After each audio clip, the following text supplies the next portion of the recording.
Туркменские спортсмены примут участие в чемпионате мира по киокушинкай карате, который пройдет в Канаде с 15 по 18 мая текущего года. Тренировки проходят в физкультурно-оздоровительном центре Тедадаман, Главного управления физической культуры и спорта города Ашхабад. График тренировок насыщенный, занятия по 2 часа утром и вечером, 6 дней в неделю.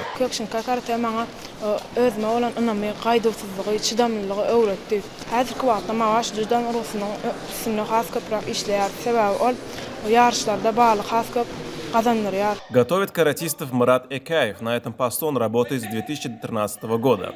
За это время наставник воспитал немало призеров международных соревнований различного уровня. По его словам, самое главное в тренировках по этому виду спорта – дисциплина. Однако в первую очередь нужно хорошо изучить своего ученика.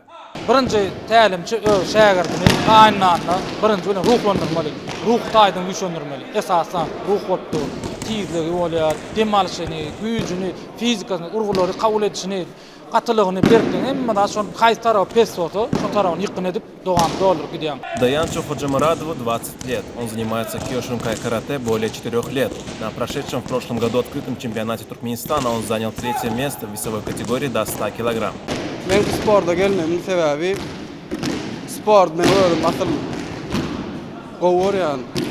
هو ثم سبورت دورنا هذا غارما تروين لو شيء إذا قدرنا البرمالي هيت لك ستر مال قال مال تروين لو شيء قدرنا إذا قدرنا هم ذاتي دوري هم ذات قوي شال درس هذا ما غير كده ملي شبرتهم بيد على نفخر معنا القدام ذا حرمة البريزيدنت ذا كوب فاول في نايجام.